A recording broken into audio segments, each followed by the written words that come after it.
আসসালামু আলাইকুম প্রিয় শিক্ষার্থী বন্ধুরা, আশা করি সবাই ভালো আছো। আমি আছি অর্থনীতির জন্য পরিসংখ্যান ক্লাস নং 59, একদম 6, 59 নং ক্লাসের আমি 6 নং ম্যাথে রয়েছি। কায়বর্গ পরীক্ষা টপিক্সে রয়েছি। খুব গুরুত্বপূর্ণ একটি ম্যাথ দিয়ে তোমাদের সামনে হাজির হচ্ছি। Very very important. বিগত পরীক্ষাগুলোতে এই অঙ্কটা অনেকবার আসছে। এই জাতীয় অঙ্ক আমরা একদম মনোযোগ সহকারে প্রথম থেকে শেষ পর্যন্ত ক্লাসটি দেখবো ইনশাল্লাহ। 716 জন কোভিড আক্রান্ত রোগীর উপর একটি টিকার ফলাফল নিম্নরূপ। 716 জন কোভিড আক্রান্ত রোগীর উপর একটি টিকা প্রয়োগ করা হয়েছে, তার ফলাফল নিম্নরূপ। টিকা দেওয়া হয়েছে 716 মধ্যে টিকা দেওয়া হয়েছে 267 আর হচ্ছে 37। এই পরিমাণ টিকা দেওয়া হয়েছে এবং সুস্থ সুস্থ হয়েছে হচ্ছে 267 আর সুস্থ হয়নি হচ্ছে 37। আর টিকা দেওয়া হয়নি এরকম আছে 257 আর হচ্ছে 155, 257 জন সুস্থ হয়েছে আর সুস্থ হয়নি হচ্ছে 155 জন। তথ্যটা দিয়ে দিছে। আর টিকাটি রোগ নিরাময় কার্যকরী ছিল কিনা, টিকাটি কার্যকরী কিনা ওটা আমাদের যাচাই করতে বলছে 5%। আসলে এই অঙ্কটা দেখে তুমি বুঝতে পারতেছো না যে আসলে কাই স্কয়ার টেস্ট হবে স্যার, কিভাবে বুঝবো আমি এটা একটু বলে রাখি তোমাদের। কোন টেস্ট কখন হবে খুব সহজ জিনিস, এটা নিয়ে মাথা নষ্ট করা কিচ্ছু নাই। ম্যাক্সিমাম শিক্ষার্থীর এটি প্রবলেম হয় যে স্যার কখন টি টেস্ট হবে, কখন জ্যাট টেস্ট হবে, এগুলো। তো টি টেস্ট, জ্যাট টেস্ট এই দুটা হয় তোমার সমগ্রকের গড় যাচাইয়ের ক্ষেত্রে, দুটি গড়ের তুলনা বা নির্দিষ্ট গড়, সমগ্রের গড় যাচাইয়ের ক্ষেত্রে, সমগ্রের গড় যাচাইয়ের ক্ষেত্রে এবং সংশ্লেষণ যাচাইয়ের ক্ষেত্রে, গড় বা সংশ্লেষণ এইটুকু যাচাইয়ের ক্ষেত্রে তোমার টি টেস্ট বা জেড টেস্ট হয়। আমি আমার টি টেস্ট এবং জেড টেস্ট ক্লাসে কখন টি টেস্ট হয় কখন জেড টেস্ট হয় এগুলো বিস্তারিত আলোচনা করেছি। সামগ্রিক গড়। এরপর সে এফ টেস্ট। এফ টেস্ট হয় ভেদাঙ্ক যাচাইয়ের ক্ষেত্রে। কি যাচাইয়ের ক্ষেত্রে? ভেদাঙ্ক যাচাইয়ের ক্ষেত্রে। সমগ্রকের ভেদাঙ্ক যাচাই, তবে শর্ত হচ্ছে সমগ্রক থাকতে হবে দুটি। সমগ্রক থাকে দুটি, এটা মনে রাখবা। দুটি সমগ্রকের ভেদাঙ্ক তুলনা করা হয়, দুটি সমগ্রকের ভেদাঙ্ক তুলনা, দুটি সমগ্রকের ভেদাঙ্ক তুলনা করা হয় এফ টেস্টে। আর থাকে কি? কাই স্কয়ার টেস্ট।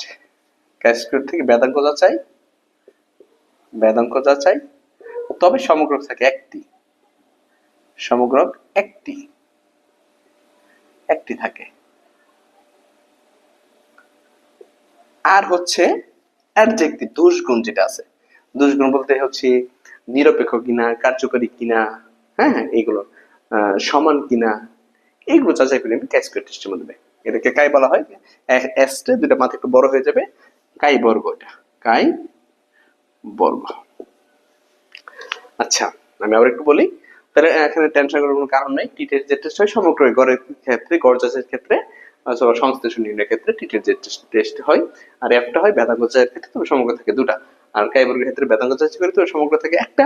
আর হচ্ছে অথবা বিভিন্ন নিরপেক্ষতা যাচাই, সমতা যাচাই, মিলকরণ, হ্যাঁ, দোষ গুণ, এগুলোর ক্ষেত্রে কাই স্কয়ার টেস্ট হয়। আমি যদি সহজ করে একটু বলে দিই, গড় বা সংশ্লেষণ বললে টি টেস্ট, যেহেতু এই অঙ্কের মধ্যে গড় বা সংশ্লেষণ কিছু বলে নাই, তাহলে টি টেস্ট জেড টেস্ট হবে না, বাতিল। আর এই অঙ্কে ভেদাঙ্ক যাচাই করতে বলে নাই, তাহলে এফটাও বাতিল। তাহলে রয়েছে কি? কাই বর্গ, কাই স্কয়ার। তাহলে অবশ্যই কি কাই স্কয়ার করে নিবা। ওকে,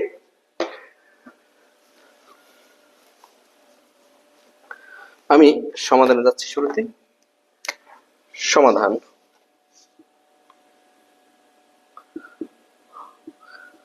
তোমরা শুরুতে কাজ করবা। এখানে দুটা চলক রয়েছে, একদিকে হচ্ছে সুস্থ হয়েছে, সুস্থ হয়নি। এটা একটা কলামে এবং সারিতে মান রয়েছে, কলামে এবং সারিতে রয়েছে। সারিতে হচ্ছে টিকা দেওয়া হয়েছে, টিকা দেওয়া হয়নি। কলামে হচ্ছে সুস্থ হয়েছে, সুস্থ হয়নি। এরকম সারি এবং কলামে যদি মান থাকে, তাহলে শুরুতে যে কাজটা করতে হয় সেটা হচ্ছে দেওয়া আছে, তোমরা লিখে নিবা। দেওয়া আছে সারি এবং কলাম, সারি এবং কলাম যদি থাকে শুরুতে তোমাকে দেওয়া আছে লিখে দিতে হবে। দেওয়া আছে, যেটা দেওয়া আছে এটি সেমটা উঠাইবা। তবে কথা হচ্ছে যে যদি অনেক অঙ্কে দেখবা এখানে বাড়তি একটা কলাম সারি লিখে মানগুলো দিয়ে দিছে, দিয়ে দিল তো দিয়ে দিল। আর যদি এরকম মান না দেয়, তখন যেটা অর্থাৎ মোটের একটা কলাম থাকে আর কি, মোটের কলাম, মোটের সারি যদি থাকে তো থাকলো। আর যদি মোটের কলাম সারি মোট না থাকে, তাহলে মোটটা তোমরা দিয়ে নিবা। যেমন এটা যেভাবে মোটাচ্ছি, যেমন এটা হচ্ছে সুস্থ হয়েছে,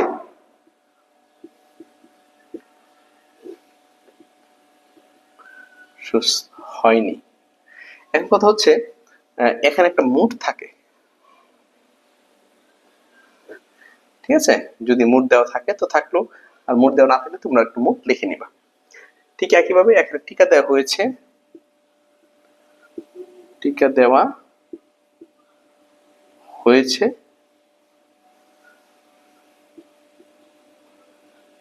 টিকা দেওয়া হয়নি। এখানে যদি মোড থাকে থাকলো, না থাকলে তুমি মোড লিখে নিবা, ব্যাস।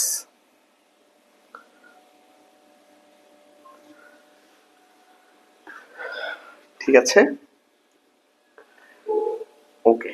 এরপরে তুমি যেটা করবা, আমি একটু লিখে নেবো যা আছে। 261, 267, 37, 257, 155। মোটের ক্ষেত্রে আমি এটা যোগ করব। আর এটা তো প্রথম সারি, তো প্রথম সারি হচ্ছে R1 দিয়ে দিবা, আর দ্বিতীয় সারিটা হচ্ছে R2 যোগ করার সময়। কলাম যখন যোগ করবা, প্রথম কলাম হচ্ছে C1 আর দ্বিতীয় কলাম হচ্ছে C2, ঠিক আছে? প্রথম সারি হচ্ছে R1 আর দ্বিতীয় সারি হচ্ছে R2, এরপর হচ্ছে প্রথম কলাম C1, দ্বিতীয় কলাম হচ্ছে C2। তাহলে এখানে তুমি R1 যোগ করো, যোগ করলে তুমি R1টা পেয়ে যাবা। আমরা একটু যোগ করে নিচ্ছি। 267 যোগ 37, 304,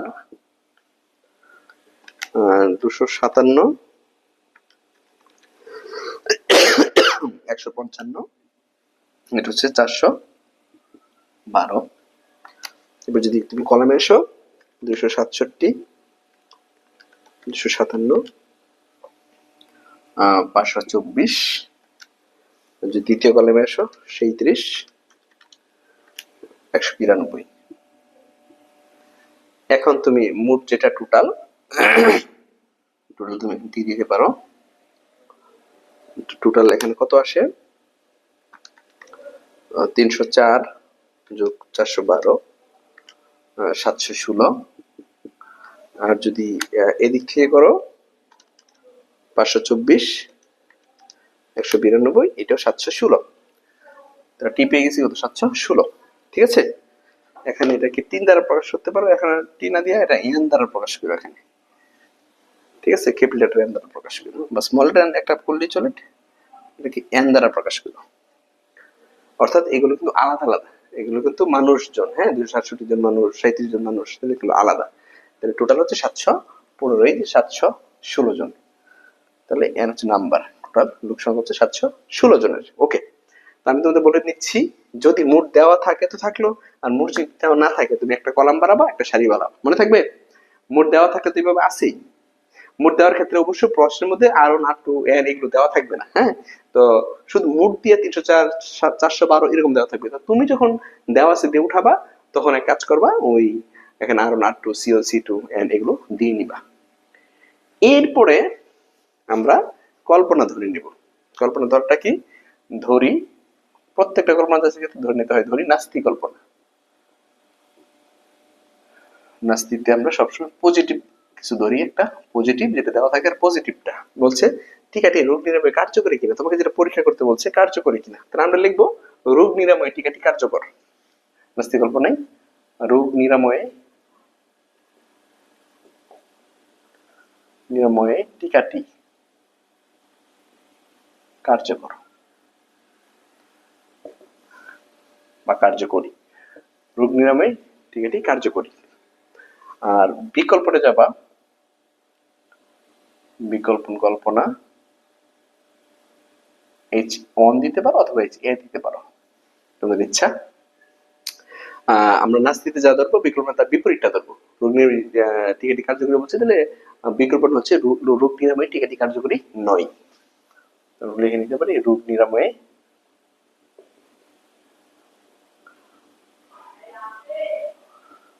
টিকাটি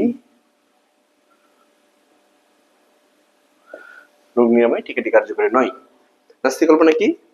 H নট, রোগ নিরাময় টিকাটি কার্যকরী। আর বিকল্পন কর্ম হচ্ছে HA, রোগ নিরাময় টিকাটি কার্যকরী নয়। ওকে, এটা আমরা লিখে নিব, ঠিক আছে?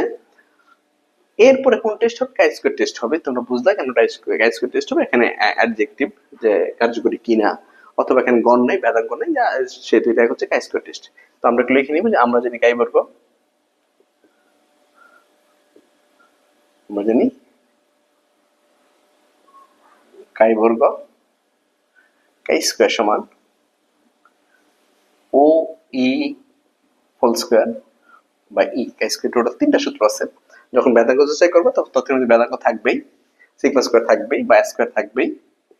ঠিক আছে? তাহলে যদি ভেদাঙ্গ যাচাই এই স্কয়ার দিয়ে সূত্র হবে না, এই সূত্র ব্যবহার করবো আমরা। তবে এই সূত্র একটু সংস্করণ করতে হয়, ই এর সংশোধন হয় যদি n এর মান 2 হয়। n এর মান 2 হলে, এখানে তো n এর মান 2 না, এখানে n এর মান, এখানে হচ্ছে 4টা সংখ্যা আছে, বুঝছো? তাইলে আমরা এই সূত্রের সাহায্যে অঙ্কটা করব। ওকে,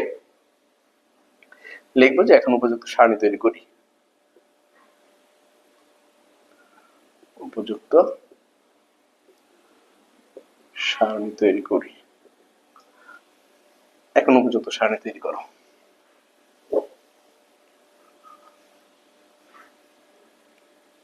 এখানে যা দেওয়া আছে, এখানে টোটাল 4টা তথ্য দেওয়া আছে। এই 4টা, এই যে 4টা দেওয়া থাকবে এগুলোকে বলা হয় পর্যবেক্ষিত গণসংখ্যা।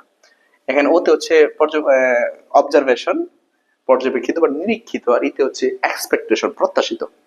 তাহলে আমাদের যেটা দেওয়া থাকে এটা হচ্ছে পর্যবেক্ষিত বা নিরীক্ষিত। আমি লিখে দিব পর্যবেক্ষিত গণসংখ্যা। ও পর্যবেক্ষিত গণসংখ্যা ও দ্বারা প্রকাশ করি, আর এখন পর্যবেক্ষিত গণসংখ্যা হচ্ছে 4টা। এই 4টা তুমি সিরিয়ালি লিখে নিবো, যেভাবে খুশি লেখো, কোনো অসুবিধা নেই। 267, তোমার ইচ্ছা। তুমি যদি চিন্তা করো যে 267 পরে 257 লিখবো, 37, 155 লিখবো, কোনো অসুবিধা নেই, তুমি তোমার ইচ্ছা মতো লিখতে পারো। 267, তারপর আমি লিখলাম 37। আমি কিন্তু বলছি তোমার ইচ্ছা মতো লিখতে পারো, কোনো অসুবিধা নেই। তারপর 257, তারপর হচ্ছে 155। ঠিক আছে? ওকে, এটা হচ্ছে পর্যবেক্ষিত গণসংখ্যা। আর এই অঙ্কটা করতে ও তো এটা পেলামই, আর ই লাগবে, ই হচ্ছে প্রত্যাশিত গণসংখ্যা।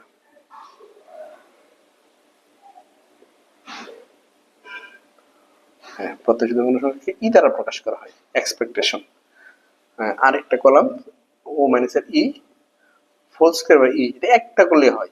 তুমি যদি চাও যে O minus E whole square দিয়ে পরে আমি আবার O minus E whole square by E দিব, পারো, কোনো অসুবিধা নেই। আমি বলবো তোমরা একবার করে নিও, দরকার নেই।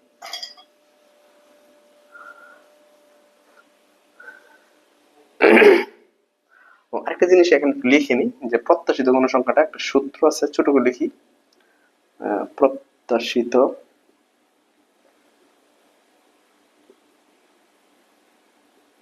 গণসংখ্যা ই সমান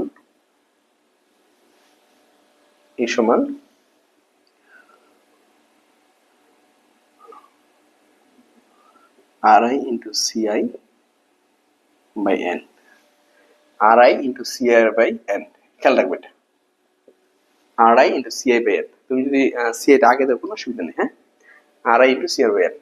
এখন ভালো করে খেয়াল করতে হবে। তোমার 267 RI into CI by N। তোমরা বিভিন্ন বইয়ে যেরকম পাবা, তোমাদের কাছে অনেক জটিল মনে হবে, কিন্তু আমি তোমাদের করাচ্ছি, দেখো কতটা ইজি করে করাচ্ছি।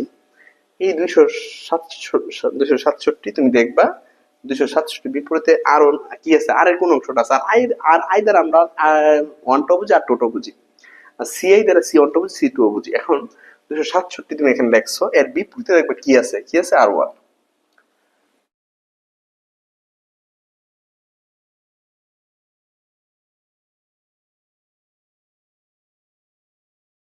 তাহলে আর ওয়ান ইন্টু 267 বিপরীতে কি আছে, এখানে সি ওয়ান। দেখো 267 বিপরীতে এখানে আছে আর ওয়ান, আর এখানে আছে কি সি ওয়ান, আর ভাগ করে দিবে এন দিয়ে। ঠিক আছে? তারপরে যাও 37। আমি যদি এটা একদম শেষ করি, তাহলে আর ওয়ান এর মান কত, 304, আর সি ওয়ান কত, 524, ভাগ করে দিব এন দিয়ে, এর হচ্ছে 716। দেখো ভাগ করলে কত আসে,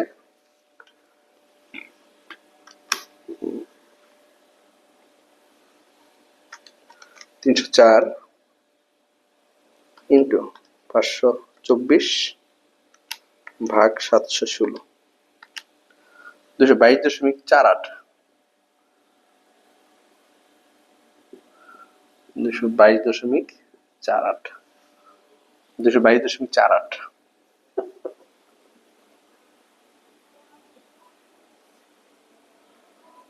304 524 716, 222.48। ওকে, এরপরে 37, তুমি দেখবা 37 বিপরীতে কি আছে, R1 আর হচ্ছে C2। তাহলে R1 ইন্টু C2 ভাগ করবা n দিয়ে। তো যদি আমি মান বসাই দিই, R1 এর মান হচ্ছে 304, আর C2 হচ্ছে 192, ভাগ করবো 716 দিয়ে। তাহলে 304 192, 304 আর হচ্ছে 192, আর ভাগ করে দিবা 716 দিয়ে, 81.52। তারপর 257 যাও, এর বিপরীত হচ্ছে R2, 257 বিপরীত হচ্ছে C1, ভাগ করবে n দিয়ে। তো যদি আমি মান বসাই, R2 এর মান 412, আর ভাগ করব C1 হচ্ছে 524, ভাগ করব 716 দিয়ে। তাহলে দেখা এখানে কত হয়, 412,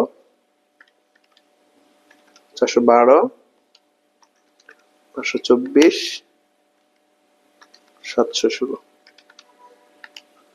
301.52। ওকে,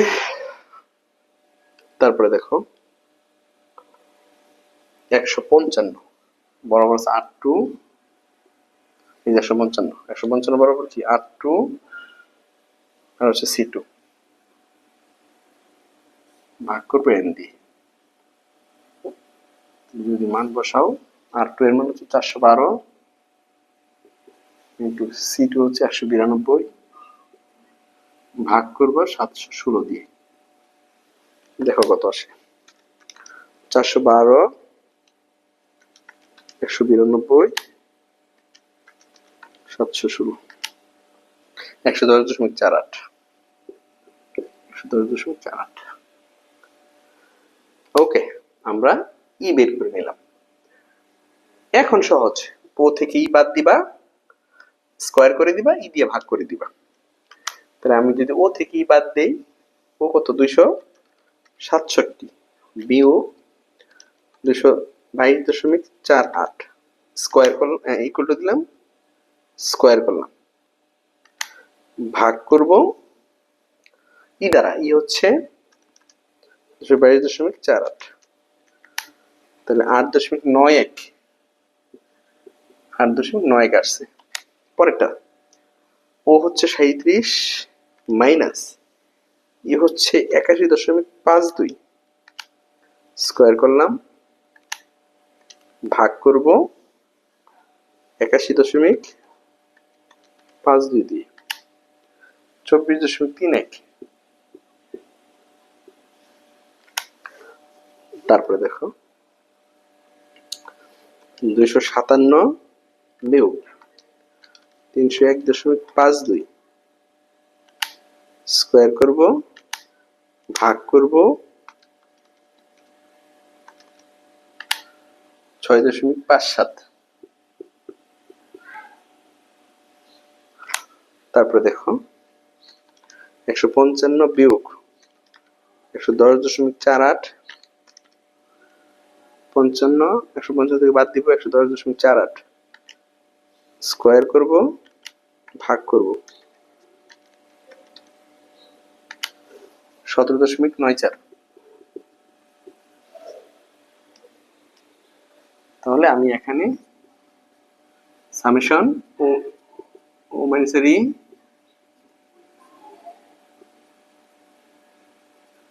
ও minus E whole square by E summation করলাম, তাহলে 8.91, 24.31,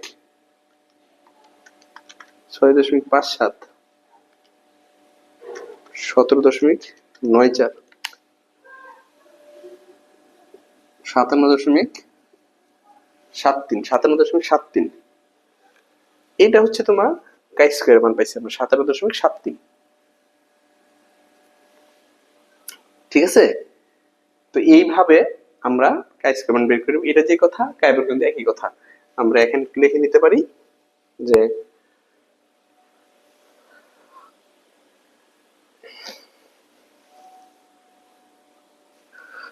লিখে নিই যে অতএব কাই বর্গ কাই স্কয়ার সমান 57.73। ব্যাস, এইটুকু বের করার পরে তুমি যখন এইভাবে কাই বর্গ বের করো এরপরে সিদ্ধান্তে যাবা। তো আমি এখন লিখে নেব সিদ্ধান্ত। ও সিদ্ধান্ত পরে আগে আর লাগবে স্বাধীনতার মাত্রা। এক্ষেত্রে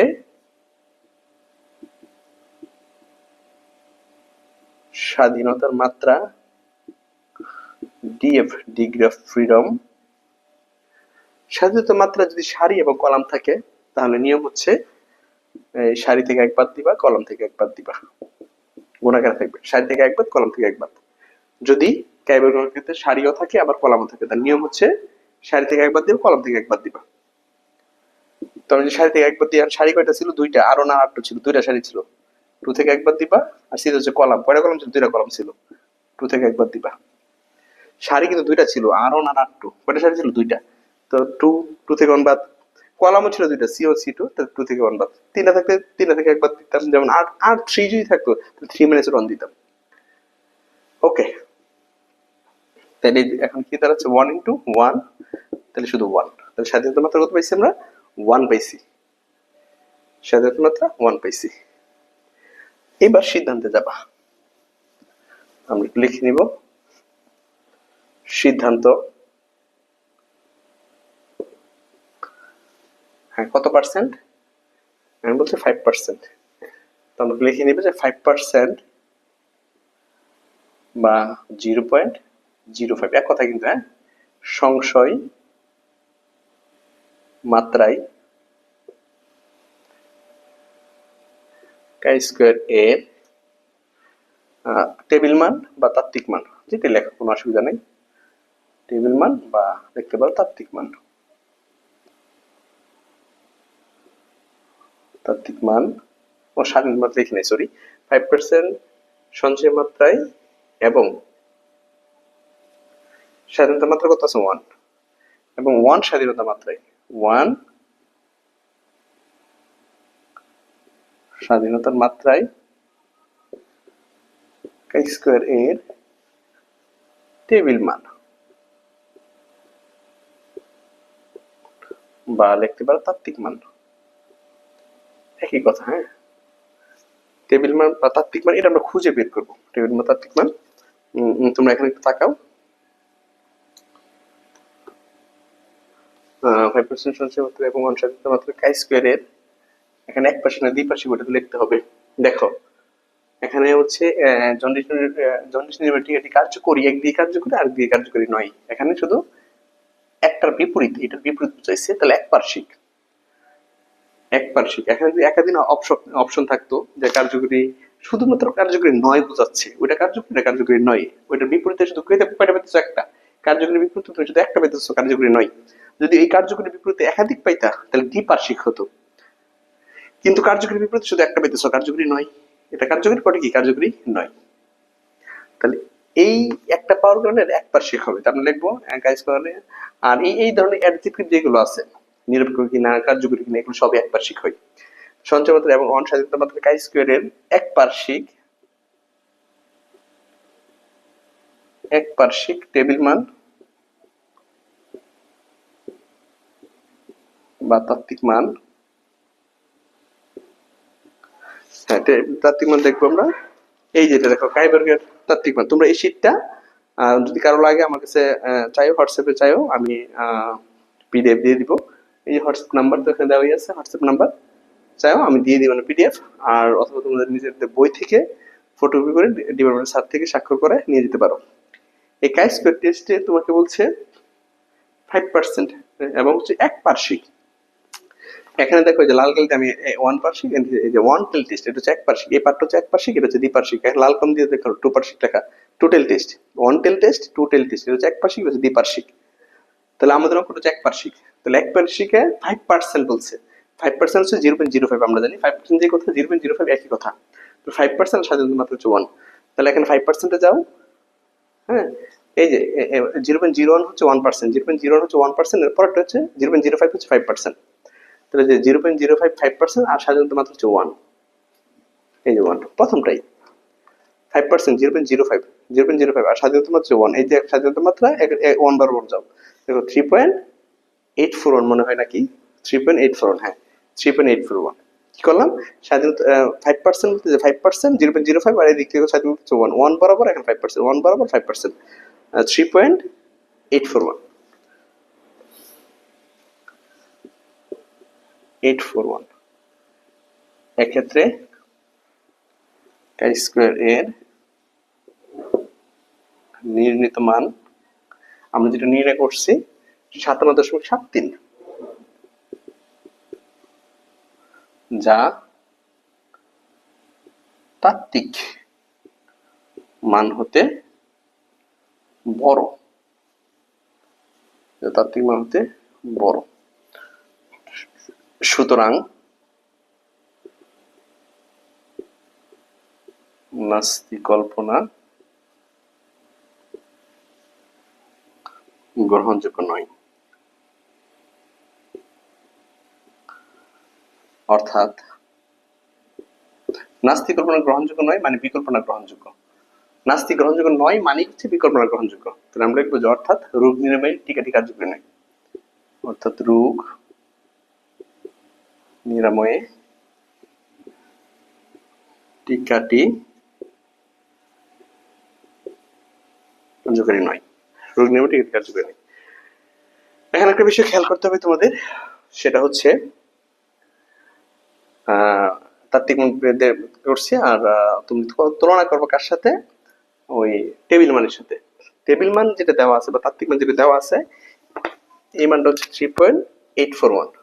টেবিল মান থেকে যদি তোমার নির্ণীত মান বড় হয়ে যায় তাহলে গ্রহণযোগ্য নয়। মনে রাখবা,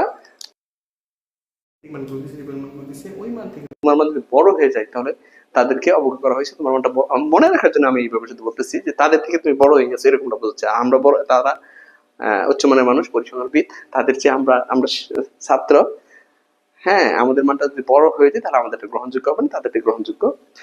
আমাদের মানটা যদি তাদের মান থেকে ছোট হয় তাহলে গ্রহণযোগ্য হবে। আমি জাস্ট এইভাবে বললাম শুধু অঙ্কটা তোমাদের মনে রাখার জন্য, যেন সহজে বুঝো। অর্থাৎ তুমি টি টেস্ট করো, জেড টেস্ট করো, কাই স্কয়ার টেস্ট করো, এফ টেস্ট করো, যে কোনো টেস্ট করো, তোমার নির্ণীত মানটা ছোট হতে হবে। যদি তোমার নির্ণীত মান ছোট হয় তাহলে নাস্তিক গ্রহণযোগ্য হবে, আর তোমার নির্ণীত মান বড় হয়ে গেলে নাস্তিক গ্রহণযোগ্য হবে না। মানে অর্থাৎ আমরা পরিসংখ্যানবিদদের উপরে যেতে পারবো, উপরে গেলে আমাদের মান গ্রহণযোগ্য নয়। তা আমি এভাবে বললাম মনে রাখার জন্য। টেবিল ফর কত 3.841, এক্ষেত্রে কাই স্কয়ার নির্ণীত মান দেখো আমরা নির্ণয় করছি কত 57, তারা দিয়ে দিচ্ছে 3.84, আমি নির্ণয় করছি 57, আমরা অনেক বড় হয়ে গেছে, আমরা গ্রহণযোগ্য হবে না, যা তাত্ত্বিক মান থেকে বড়, আর বড় হলে গ্রহণযোগ্য হবে না। সুতরাং নাস্তিক কর্ম গ্রহণযোগ্য নয়। আর নাস্তিক কর্ম নয় মানে হচ্ছে বিকল্প গ্রহণযোগ্য, আর বিকল্প হচ্ছে রোগ নিরাময় টিকাটি কার্যকরী নয়। তুমি যদি এই পর্যন্ত দাও তাও অঙ্ক হবে, নাস্তিক কর্ম গ্রহণযোগ্য নয় পর্যন্ত দিলে। তো এই ধরনের অঙ্ক পরীক্ষায় মোটামুটি প্রত্যেক বছরই দেয়। আমরা খুব মনোযোগ সহকারে একবার করবো, প্রয়োজন দ্বিতীয়বার করে নিব। ঠিক আছে, আশা করি সবাই বুঝতে পেরেছো। আমার ক্লাস যদি ভালো লাগে তুমি বন্ধু বান্ধব সবাই অনলাইন ক্লাস বিষয়ে শেয়ার করো। ভালো থাকো, সুস্থ থাকো, আসসালামু আলাইকুম।